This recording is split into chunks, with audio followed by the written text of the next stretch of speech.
Artilugios Digitales, con María Capurro Robles y Carolina Martínez Elevi. Artilugios Digitales, porque la tecnología no es neutral. No es neutral. Una columna sobre plataformas, poder, derechos y vida cotidiana en tiempos digitales.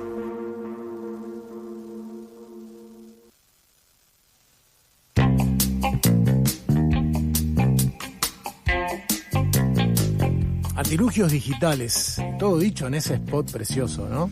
Y ya no hace falta más presentación. ¿Cómo andan, compañeras?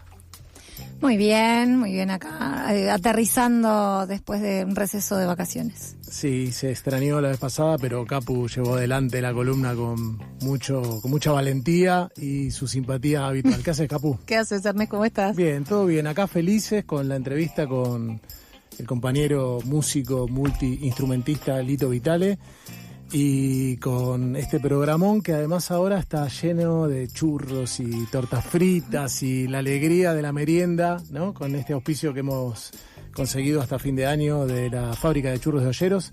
Así que bueno, arrancamos bien este miércoles lluvioso. Es una perdición este programa ahora también. Bueno, tendremos... Aparte, qué mejor que un día lluvioso como este. O sea, no hay manera de levantarlo si no es con churros, con el clima gris que hay afuera. Totalmente. Y tenemos artilugios, así que completo. Perfecto. ¿Qué hay hoy en los artilugios? Bueno, hoy en los artilugios traemos un tema. En realidad, hace unos 2 miércoles, ¿te acordás? Hablamos de artilugios digitales en el Mundial. ¿No? Sí, claro. Hablamos un montón de cosas, hablamos de apuestas. Qué lejos que quedó eso, quedó lejísimo. El Mundial, ya medio que nadie quiere hablar para no recordar malos y buenos momentos también, nos dejó de todo, pero bueno. Bueno, hoy venimos a recuperar otra cosa mala, que no es que la dejó el Mundial, evidentemente no la dejó el Mundial, pero sí trajo la discusión y además generó fenómenos particulares y estamos refiriéndonos a lo que es la circulación de discursos racistas y de odio vinculados. En ese momento, mientras estaban produciendo los partidos y todo, el primer fenómeno que vimos fue ¿no? Del racismo contra jugadores, el racismo utilizado para deslegitimar jugadores afrodescendientes o para deslegitimar a los equipos de esos jugadores. Tuvimos de todo, y sobre todo además tuvimos expresiones de líderes políticos muy importantes como el expresidente español Rajoy o todo lo que tuvimos con el fenómeno en Paraguay y después también las réplicas que hubo aquí con una funcionaria de Mendoza, incluso contra jugadores de Brasil por funcionarios del Poder Ejecutivo. Es decir, el tema del racismo que nos lleva hoy a conversar sobre discursos de odio un poquito más en general y la circulación en las plataformas, porque discursos de odio existen desde hace muchísimo, no es una novedad, pero sí es una novedad el fenómeno en las plataformas. 2 cosas con eso. Una primera es en qué situación estamos para hablar de la circulación de estos discursos. ¿Por qué en un punto no nos hicieron, entre comillas, tanto ruido, no? Porque la verdad es que en el último tiempo, en los últimos años, no solo en Argentina, en el mundo también, pero con Argentina como un pie muy fuerte, el odio, la descalificación, la xenofobia, la homofobia, la misoginia, los discursos contra las personas extranjeras, contra las personas migrantes, las personas contra las personas con discapacidad. Es decir, en el discurso social, en el discurso político, estamos presenciando desde hace algunos años la vuelta de descalificaciones que antes sabíamos, digamos, que fuimos haciendo todo un trabajo de revisión para no usarlo. Por ejemplo, todo lo que tiene que ver con la discapacidad, y entonces escuchamos descalificaciones, mogólico, retrasado mental, lo escuchamos todo el tiempo y sobre todo legitimado el discurso político, que eso es muy complicado, ni digamos descalificaciones como zurdos de mierda, lacras, animalizaciones, ratas, porquerías. O sea, hemos incorporado, ¿no?, en el repertorio, no porque todos lo hayamos hecho, sino porque estamos viviendo en un escenario donde esos discursos. Entonces, claro, apareció esto apareció o se presentó, ¿no?, todas esas expresiones racistas en el contexto del Mundial y hacían sentido con todo lo anterior. Por supuesto, recibieron no todas, pero muchas reprobaciones, hubo mucha discusión pública sobre eso, pero lo cierto es que como que hacía sentido con un estado de cosas y un estado de discurso en el que estamos viviendo.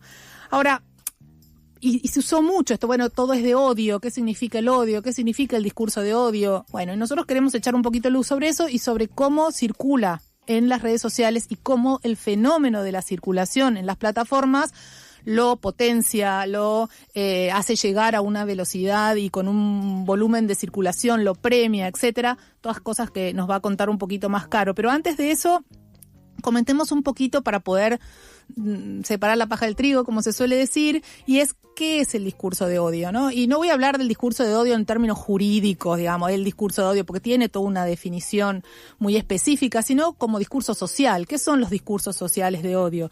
Y son las formas de comunicación, de palabra o por cualquier otra vía, a través de las cuales se ataca, se utiliza lenguaje peyorativo, se discrimina a una persona o grupo de personas o a una persona por su pertenencia a ese grupo. ¿A qué tipo de grupo? A un grupo religioso, a un grupo de género, por su origen étnico, por su nacionalidad, por la ascendencia y cualquier otro factor de identidad que caracterice ese grupo, ¿no? ¿Qué es lo importante de esto? Que son discursos que buscan hostigar a las personas, acusarlas de males sociales, como cuando se dice, ¿no? El clásico, la migración saca el trabajo de, o sea, hay un problema de desocupación y es culpa de las personas migrantes, perseguirlas, segregarlas, discriminarlas, justificar hechos de violencia, ¿no? Y anularlos en el ejercicio de derechos, ¿no? Anular el ejercicio de derechos, esa estigmatización. Pensemos en lo que pasó con las personas con discapacidad, a las cuales se les quitaron todos muchísimos derechos que tenían que ver con acceso y dignidad y condiciones de vida básicas.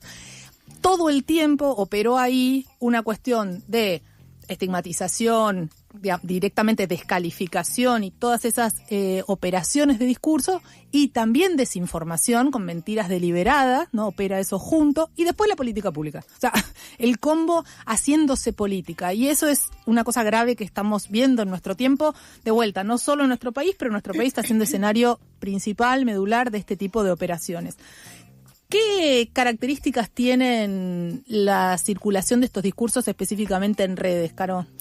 Bueno, hay algunas características que hay que tener en cuenta, sobre todo porque, como decía Capu, ¿no? Justamente no es que los discursos de odio aparecen, fueron generados, inventados en los entornos digitales, pero hay algunas características que lo que termina sucediendo es que en las plataformas se viralizan todavía mucho más, se potencia todavía mucho más. Por un lado, la estructura de las propias redes, tal y como están diseñadas, desde los grupos de comunidad, la posibilidad de compartir masivamente algún contenido, pero también los algoritmos de recomendación que toman los datos de interacción de los propios usuarios con esos contenidos que ya están ahí publicados y que interpretan esa interacción, ya sea hacer clic en me gusta, compartirlo por un mensaje privado, hacer un comentario en esa publicación, que incluso, hago un paréntesis, algunos de esos comentarios hasta pueden ser criticándolo, ¿no? Pero esta interacción con ese contenido interpreta el propio algoritmo, que por supuesto está programado dentro de esa empresa, que te interesa, o que por lo menos genera enganche. Entonces, ¿qué hace? Te va a enviar muchos más contenidos de esto y además ese contenido que a vos te mostraron también se lo van a mostrar mucho más a otros porque se entiende que atrae. Y básicamente lo que quieren las plataformas es la atención. Es decir, si yo logro atraerte, no importa si es porque estás indignado, enojado, molesto, o estás de acuerdo con eso que se dice, bueno, lo voy a seguir mostrando y lo voy a seguir recomendando. Eso por un lado, ¿no? Esto que tiene que ver con la propia estructura, tal y como está diseñado dentro de la plataforma. ¿Qué es lo que pasa? Bueno, que ese diseño que tienen amplifica. Es decir, esto que se genera, ya sea un video, un mensaje, una imagen, por esta propia estructura y por esta dinámica en donde los usuarios muchísimas veces, y esto es otra de las características que tiene, que es, se explotan las emociones extremas humanas, ¿no? Es decir, en un contenido rápido, visual, de impacto, en general se apela a la emocionalidad sin filtro, ¿no? Entonces va por un lado a lo más pasional, a lo que conmueve. Uno puede pensar en por qué los videos de gatitos eran los primeros contenidos virales de la historia de Internet. Bueno, posiblemente nadie estaba enojado con los gatitos, sino precisamente por conmovían o hacían reír y el impulso era compartirlos. Otra de las emocionalidades más extremas tiene que ver con esto, con el odio, con la indignación, y que todo este tipo de, digamos, de contenidos que están buscando señalar un culpable de algún mal, o sea, marcar, ¿no?, a alguien, mostrarlo y decir esto está todo mal. Bueno, ya sea que vos lo veas porque te indigna a ese ser y vos también quieras decir, sí, ven, por esto es que yo no tengo trabajo porque vienen de algún lugar y me lo quitan, o incluso interactuando para decir, che, basta, esto es malísimo, esto está re mal, ¿por qué están compartiendo esto? Todas esas interacciones generan amplificación. Se amplifica, pero bueno, lo que pasa es esto, se va a la emocionalidad. Ahora, ¿qué es lo que pasa también? Que una vez que algo se publica ahí, o que uno lo comparte, queda. La permanencia en estos entornos es imposible de anularla, ¿no? Digo, esto de, bueno, yo publiqué algo, me arrepentí y lo borro, ¿no? Bueno, una vez que está, esto después uno también lo conversa cuando se habla de la privacidad, ¿no? Una vez que está, es muy difícil sacarlo, porque se copia, porque se comparte, porque están un montón de servidores, porque otros usuarios lo toman y lo comparten en otro entorno que uno desconoce, incluso en plataformas también de mensajería privada, y ahí hay menos posibilidad de control. Y después el anonimato, que el anonimato algún día tenemos que hablar específicamente de todas las disputas que hay en torno al valor del anonimato y al problema del anonimato en entornos digitales, pero bueno, en este caso en particular el anonimato facilita la masividad de este tipo de contenidos, porque bueno, no hay sanción, digamos, no hay responsabilidad que nadie tenga que asumir, porque se esconde muy fácilmente. Y puntualmente hablando de la estructura de las plataformas, bueno, esta idea de la plataforma como algo que está ahí, no hay que olvidar que son empresas. ¿Cuál es el problema de estas empresas?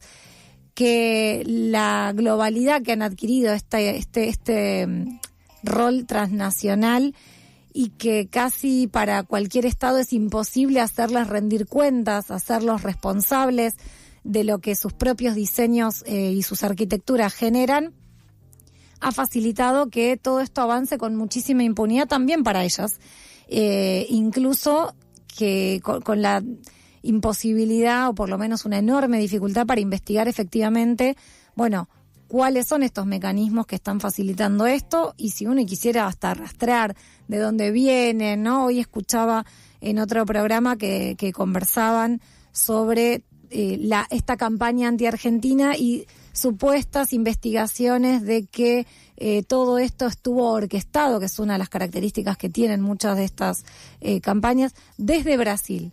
Bueno, el periodista preguntaba, pero ¿y eso cómo lo saben? ¿De dónde salió?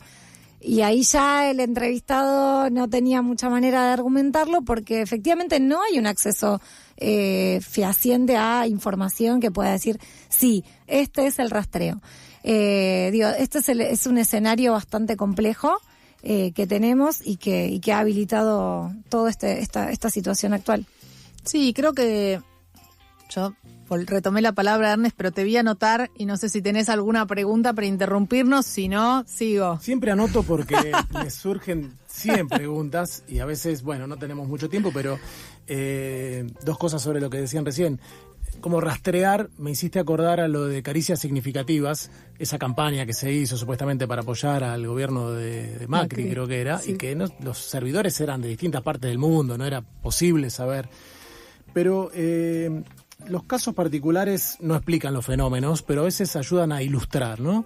Y en mi caso personal, yo dejé de usar Twitter y en general todas las redes para hablar de fútbol, porque me di cuenta que entraba en debates con mi nombre y apellido, con compañeros y amigos y amigas a quienes quiero mucho, que también con su nombre y apellido escalaban a veces ciertas discusiones y terminaban diciendo que, por ejemplo, San Lorenzo, que es el cuadro del que soy hincha, somos villeros, ¿no? Porque estamos al lado de la 1114, que nuestro estadio es una basura. Gente que yo después me la cruzo en la vida cotidiana y un día dije, ¿qué estoy haciendo discutiendo de fútbol con alguien que me voy a enojar, a quien quiero y respeto, ¿no? Y que te lleva el fútbol, la política también, por supuesto, ¿no? Pero estaban hablando ustedes del Mundial y me hizo acordar a esos usos que el único modo que yo encontré de autoeducarme fue dejar de hablar de ese tema. No sé si es la manera o hay otras maneras. La autocensura. La autocensura. Sí. Igual esto, mirá lo que decís, ¿no?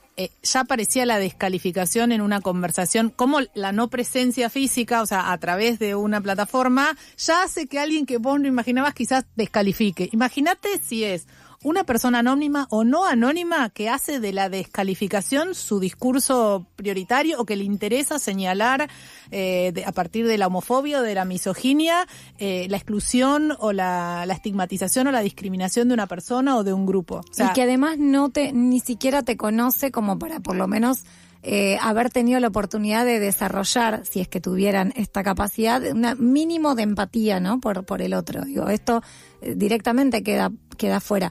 Pero me parece interesante el ejemplo que resaltás, porque en la palabra escrita particularmente, en donde quedan afuera un montón de otras valores de la comunicación, que uno no es lo mismo cuando uno está cara a cara, o incluso en la voz, en donde hay como un cuerpo presente, que en la palabra escrita no está. Digo, vos hablabas de una plataforma en particular que era texto puro.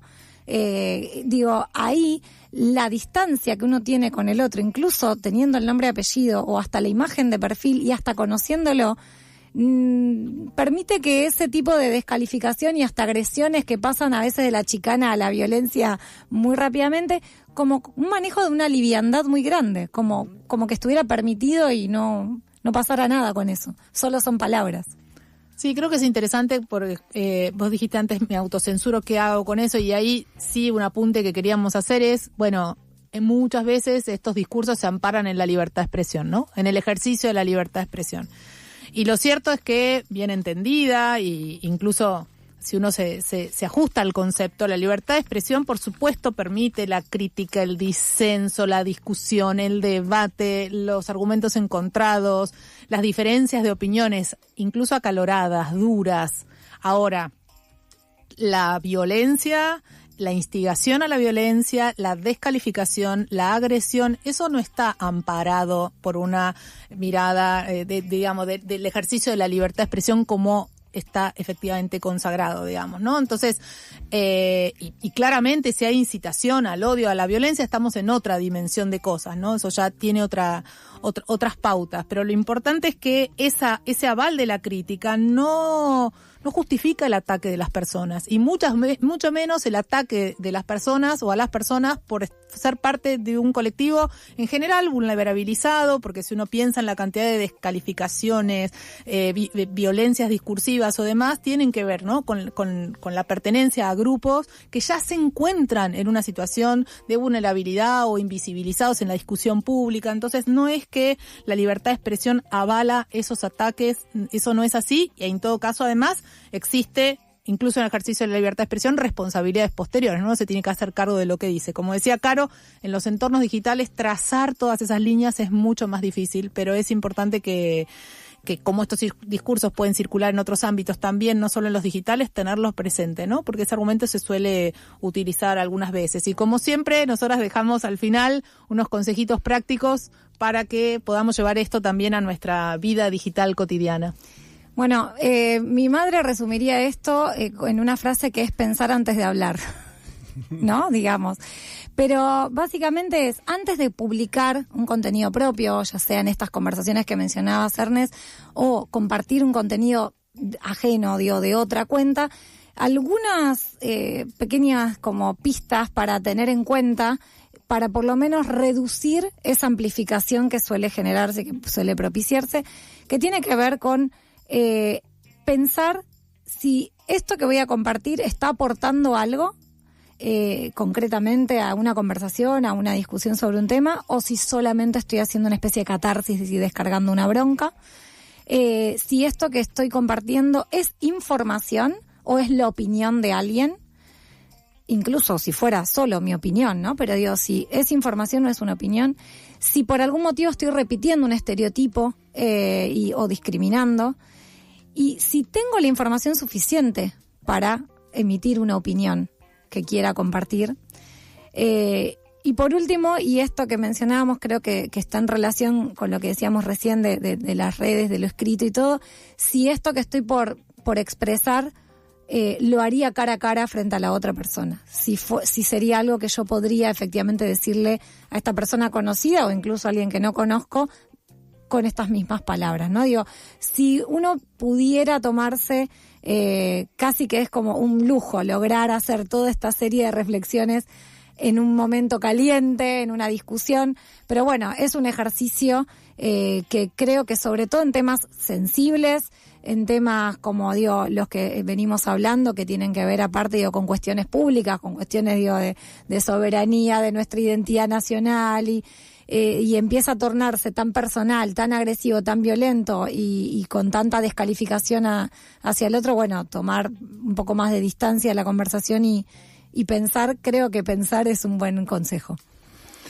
Artilugios digitales, tecnologías, derechos y vida cotidiana con María Capurro Robles y Carolina Martínez Elevi, que siempre ayudan a pensar, como dice la mamá de Caro, y me parece que es del gremio de todas las madres, pensar antes de hablar, pensar antes de escribir, pensar antes de intervenir en una red. Qué lujo, compañeras, en 15 días nos volvemos a escuchar. Y desde mañana, como siempre, en el podcast de Artilugios Digitales, en Spotify y otras plataformas. Una luminosidad que nos despabila de amor, ideas, alegría y emoción. ¿A qué vinimos? ¿A qué vinimos? ¿A qué vinimos? Todos los miércoles de 14 a 16 por FM La Tribu. Hoy pasados de tiempo, gracias La Tribu, gracias Eli en la operación técnica que nos acompañó unos minutos más. Es un placer hacer este programa de radio, es un placer estar al aire ahora en 16 radios, en 10 provincias de todo el país. Gracias por estar ahí también, a esas audiencias activas que acompañan a las radios comunitarias. Y hoy, además, con la novedad del auspicio de la fábrica de churros Olleros, desde 1963 en Olleros al 4100, ahí en Chacarita, a metros de la estación La Croce del subte y del tren. Hacen los churros y las tortas fritas a la vista, eso uno va ahí y puede ver cómo están haciendo, y han llegado un montón de llamados y de mensajes, lo cual prueba que siempre hay gente del otro lado, y si hay unos churros de regalo, mejor, ¿no? Y la gente se ha expresado. Muchísimas gracias por todos los mensajes. Esperemos que sigan participando, porque estos churros los vamos a tener de acá hasta fin del año, así que hoy solamente va a haber una ganadora, que es Flavia. Acá nos salió en el sorteíto que hemos hecho artesanal. Flavia, después nos comunicamos con vos para que puedas tener tu voucher e ir a retirar los churros. Este programa, ¿A qué vinimos?, es el episodio número 13. Nos volvemos a escuchar desde mañana en el podcast y el miércoles que viene a las 2 de la tarde en FM La Tribu. Chau.